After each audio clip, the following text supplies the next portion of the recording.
Maka larilah Daud dari Nayot dekat Rama.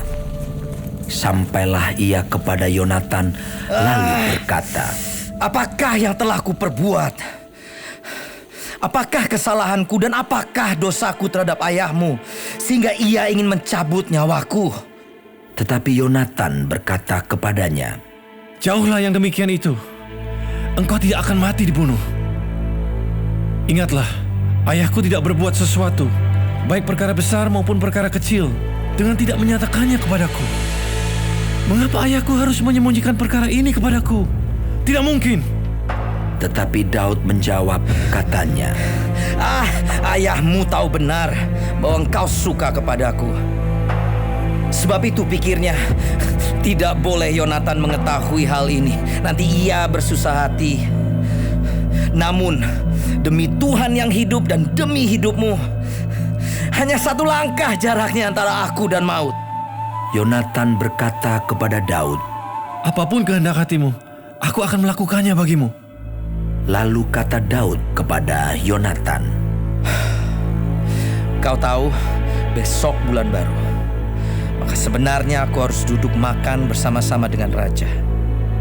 Jika engkau membiarkan aku pergi, maka aku akan bersembunyi di padang sampai lusa petang. Apabila ayahmu menanyakan aku, haruslah kau katakan, Daud telah meminta dengan sangat kepadaku untuk pergi dengan segera ke Betlehem, kotanya, karena di sana ada upacara pengorbanan tahunan bagi segenap kaumnya. Jika begini dikatakannya, baiklah, maka hambamu ini selamat.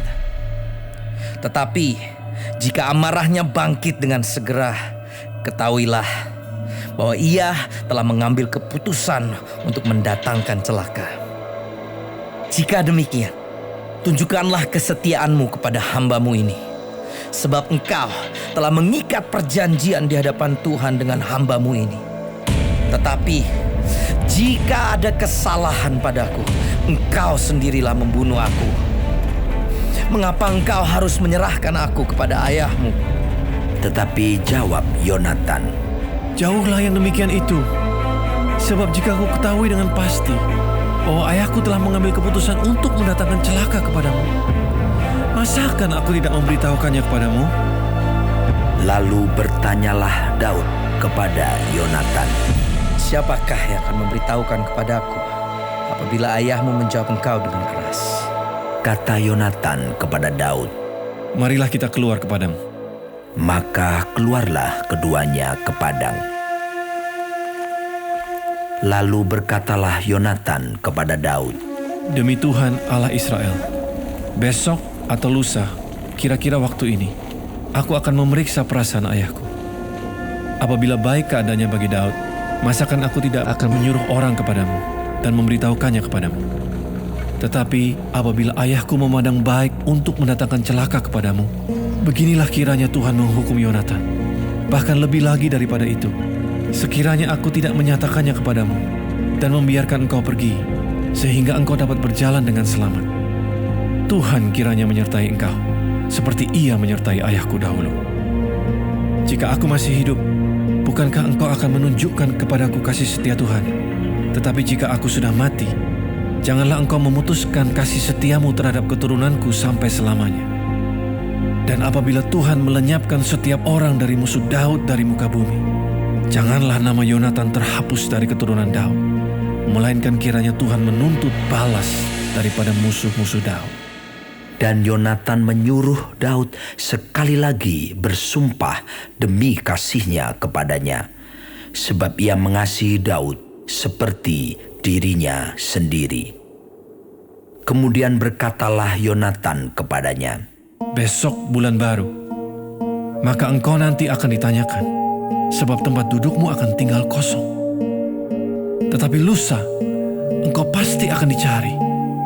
Engkau harus datang ke tempat engkau bersembunyi pada hari peristiwa itu, dan duduklah dekat bukit batu. Maka aku akan memanahkan 3 anak panah ke samping batu itu, seolah-olah aku membidik suatu sasaran. Dan ketahuilah, aku akan menyuruh bujangku, pergilah mencari anak-anak panah itu. jika tegas kukatakan kepada bujang itu, lihat anak-anak panah itu lebih kemari. Ambillah, maka datanglah. Sebab demi Tuhan yang hidup, engkau selamat dan tidak ada bahaya apa-apa. Tetapi jika begini kukatakan kepada orang muda itu, lihat anak-anak panah itu lebih ke sana, maka pergilah, sebab Tuhan menyuruh engkau pergi. Tentang hal yang kita janjikan itu, antara aku dan engkau, sesungguhnya Tuhan ada di antara aku dan engkau sampai selamanya. Sesudah itu bersembunyilah Daud di padang. Ketika bulan baru tiba, duduklah raja pada meja untuk makan. Raja duduk di tempatnya seperti biasa, dekat dinding. Yonatan berhadapan dengan dia. Abner duduk di sisi Saul, tetapi tempat Daud tinggal kosong. Dan Saul tidak berkata apa-apa pada hari itu, sebab pikirnya, barangkali ada sesuatu yang terjadi kepadanya. Mungkin ia tidak tahir. Ya, tentu ia tidak tahir. Tetapi pada hari sesudah bulan baru itu, pada hari yang kedua, ketika tempat Daud masih tinggal kosong, bertanyalah Saul kepada Yonatan, anaknya. Mengapa anak Isai tidak datang makan, baik kemarin maupun hari ini? Jawab Yonatan kepada Saul, Daud telah meminta dengan sangat kepadaku untuk pergi ke Betlehem. Katanya, biarkanlah aku pergi, sebab ada upacara pengorbanan bagi kaum kami di kota. Dan saudara-saudaraku sendirilah yang memanggil aku. Oleh sebab itu, jika engkau mengasihi aku, berilah izin kepadaku untuk menengok saudara-saudaraku. Itulah sebabnya ia tidak datang ke perjamuan raja.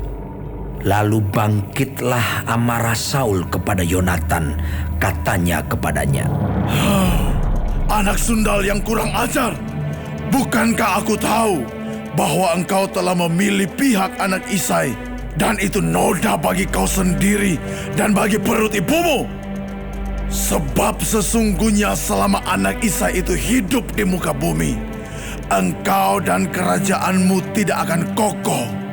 Dan sekarang, suruhlah orang memanggil dan membawa dia kepadaku, sebab ia harus mati. Tetapi Yonatan menjawab Saul ayahnya itu, katanya kepadanya, Mengapa ia harus dibunuh? Apa yang dilakukannya?